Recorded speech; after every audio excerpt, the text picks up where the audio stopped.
Parents are our first relationships. They teach us how to treat people, as well as what treatment we will accept from others. But what about kids who have an absent parent? How do their fundamentals differ from kids who have both parents? Today we will explore Dear Dad by Jay Ivey, Absent Father, The Poetic Moment, and Happy Father's Day by Ebony Stewart. These words are being written and spoken, because my heart and soul feel broken. I laugh to keep from crying, but I still haven't healed after all my years of goofiness and joking. You got me open, and I'm hoping this ill feeling will pass, it won't last. I wear a mask so my peace won't ask for the truth, but truthfully speaking, I'm beyond hurt. I'm in pain. When I was a shorty, I thought you left me because I wouldn't behave.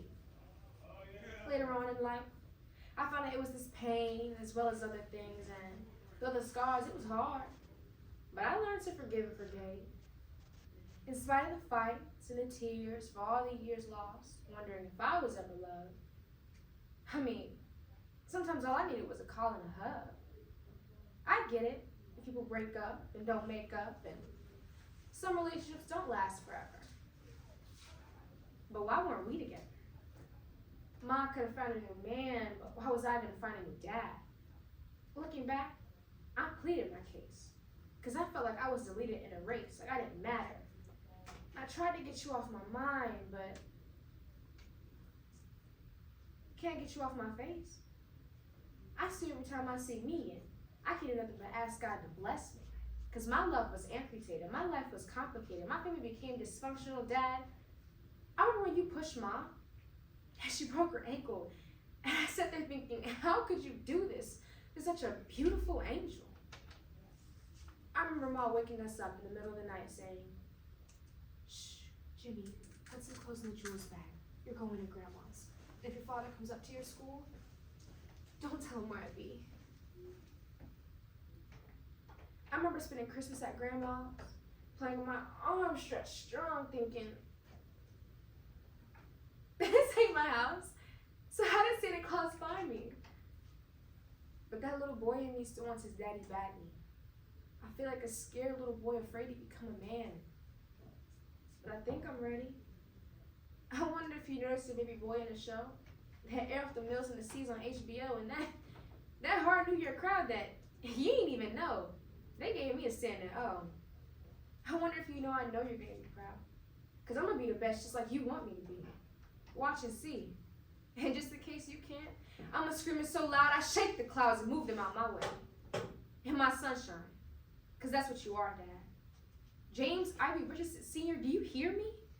You're my sunshine. That's why I forgave you. And my love for you is still the same. May have gone through a transformation, but it never really changed. So I swear on my mama, I swear on my name, I'm going to stop this pain, conquer this reign, make sure that you did not die in vain. And when I get to heaven,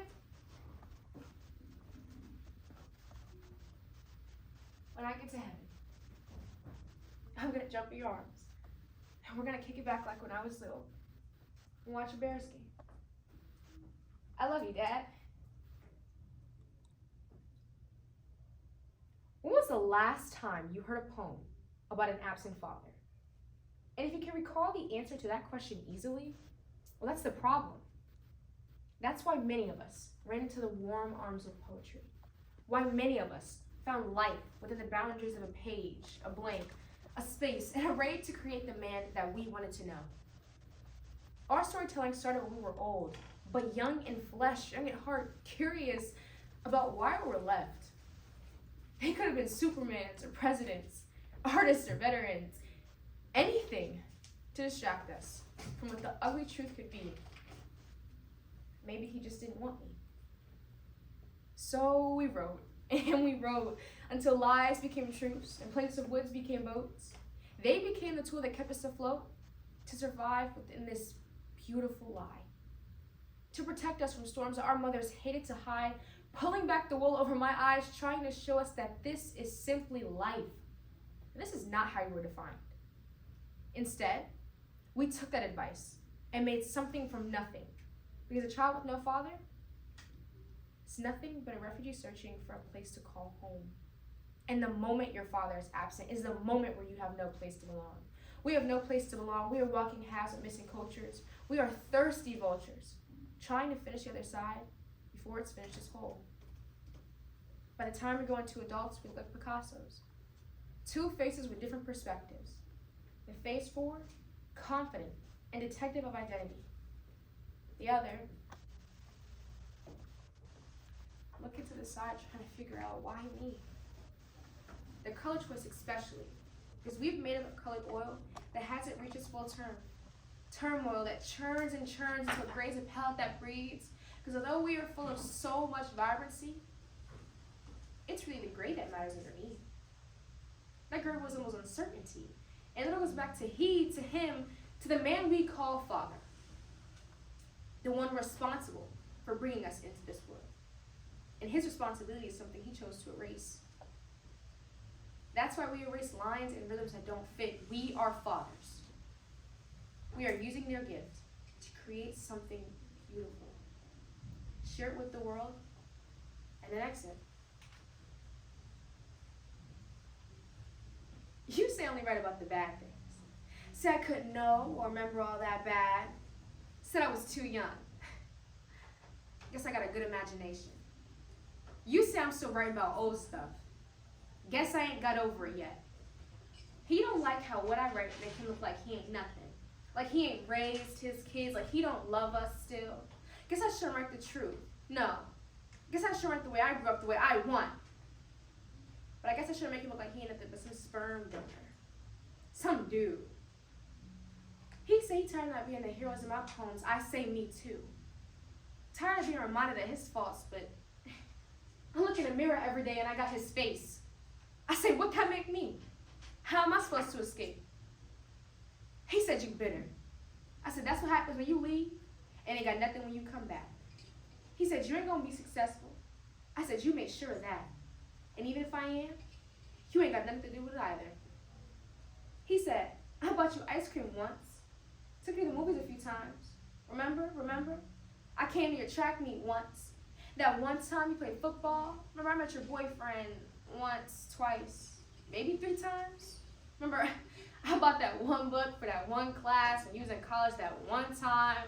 Remember, I came to your graduation, but I wasn't at your wedding. But we danced, remember? I say you show up to be seen, to get praise and glory that don't belong to you. I must be ungrateful. Needed more than one book, help paying off these student loans. All you've done is nothing. Guess I shouldn't eat for nothing. You know that shoulder when I got hurt, when I got that divorce, when I broke my ankle playing those sports, I guess I was only hungry once. Can't watch the same movie the rest of my life. Eat only one flavor of ice cream, but I heard Baskin Robbins got 32.